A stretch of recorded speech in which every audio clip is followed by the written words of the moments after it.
आज का ये वीडियो बहुत ही इन्फॉर्मेटिव होने वाली है। आप इस वीडियो को एंड तक जरूर देखें। तो आज का इस वीडियो में हम डिटेल्स में जानेंगे पैन कार्ड क्या है, पैन कार्ड हम क्यों बनवाए, पैन कार्ड के फ़ायदे और पैन कार्ड के नुकसान के बारे में। तो चलिए शुरू करते हैं।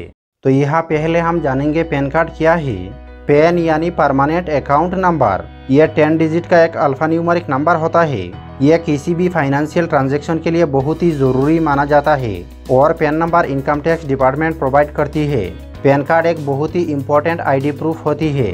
अगर मैं शॉर्ट में बताऊँ तो पैन कार्ड एक आइडेंटिफिकेशन नंबर होती है जो सभी इंडिया का टैक्स पेयर को असाइन किया जाता है और पैन नंबर की मदद से सभी नागरिकों का जो भी टैक्स रिलेटेड इन्फॉर्मेशन होती है वो रिकॉर्ड किया जाता है। तो ये हो गया पैन कार्ड क्या है। और अभी हम जानेंगे पैन कार्ड हम क्यों बनवाए। According to section 139A of income tax act, अगर किसी भी व्यक्ति का सालाना इनकम 2.5 लाख से ज़्यादा होती है तो उस व्यक्ति को पैन कार्ड बनवाना ज़रूरी है। इसके अलावा अगर कोई व्यक्ति कोई बिजनेस या कंपनी चलाता है और उसका सालाना इनकम 5 लाख से ज़्यादा है तो उसको पैन कार्ड बनवाना ज़रूरी है।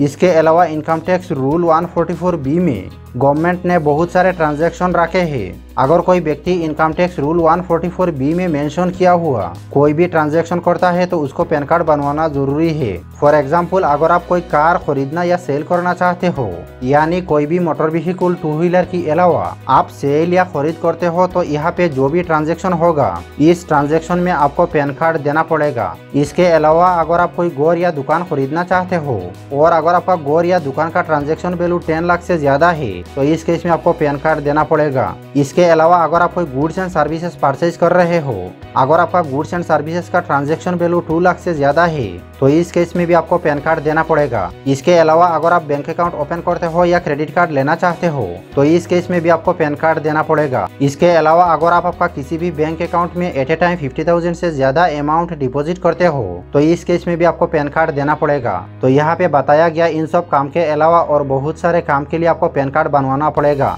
और अभी हम जानेंगे बेनिफिट्स ऑफ पैन कार्ड, यानी पैन कार्ड की फायदे के बारे में। पैन कार्ड आप हर गवर्नमेंट या प्राइवेट ऑफिस में आईडी प्रूफ के तौर पे दे सकते हो। अगर आपका पास पैन कार्ड है तो आप बैंक अकाउंट ओपन कर सकते हो। यहाँ पे मैं आपको बताना चाहूँगा ओनली फॉर प्रधानमंत्री जन धन योजना के लिए अगर आप अकाउंट ओपन करते हो तो आपको पैन कार्ड का कोई ज़रूरत नहीं पड़ेगा। अगर आपका पास फॉरेन करेंसी है और आप इंडियन रुपीज़ में एक्सचेंज करना चाहते हो और अगर आपका पास पैन कार्ड है तो आप इस केस में आपका पैन कार्ड का बेनिफिट ले सकते हो। अगर आपका पास पैन कार्ड है तो आप आसानी से इनकम टैक्स रिटर्न फाइल कर सकते हो। और यहाँ पे अगर आप फॉरेन ट्रैवल करना चाहते हो और आपका पास पैन कार्ड है तो इस केस में भी आपको पैन कार्ड का बेनिफिट मिल जाएगा, क्योंकि पैन कार्ड रहने से आपको फॉरेन ट्रैवल में खर्चा कम होगा। अगर आपका पास पैन कार्ड है तो आप आसानी से इंश्योरेंस पॉलिसी क्लेम कर सकते हो। अगर आपका बैंक अकाउंट में 10,000 से ज़्यादा इंटरेस्ट बनती है तो इस केस में बैंक TDS काटती है। अगर आपका बैंक अकाउंट का साथ आपका पैन नंबर ऐड है तो आपका सिर्फ 10% TDS काट किया जाएगा। और अगर आपका पास पैन कार्ड नहीं है तो इस केस में आपको 20% TDS काट किया जाएगा। और अभी लास्ट में हम बात करेंगे पैन कार्ड के नुकसान के बारे में। अगर मैं आपको पैन कार्ड के नुकसान के बारे में बताऊँ तो यहाँ पे ओनली प्राइवेसी का बात आती है। प्राइवेसी यानी आपका डाटा लीक होने का चांसेस है, क्योंकि अभी पैन कार्ड को आधार कार्ड का साथ लिंक करना भी मैंडेटरी कर दिया गया है। तो इस केस में आपका डाटा लीक होने का चांसेस है, क्योंकि पहले भी इस तरीके का डाटा लीकेज का केसेस हो चुका है। और अगर मैं आपको अभी बताऊं, अगर आपका पास पैन कार्ड नहीं है तो आपको क्या क्या नुकसान होगा। आज का डेट में गवर्नमेंट का किसी भी स्कीम का बेनिफिट लेने के लिए आपका पास पैन कार्ड होना जरूरी है।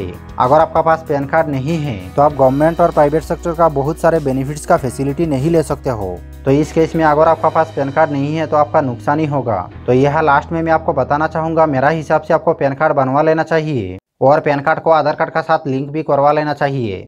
तो यहाँ तक मैं आपको डिटेल्स में बताया हूँ पैन कार्ड क्या है, पैन कार्ड के फायदे और पैन कार्ड के नुकसान के बारे में। आई होप आज का ये वीडियो आपको काफ़ी पसंद आया होगा। आज इतना ही, फिर मिलेंगे और एक नया वीडियो के साथ। तब तक के लिए धन्यवाद। जय हिंद।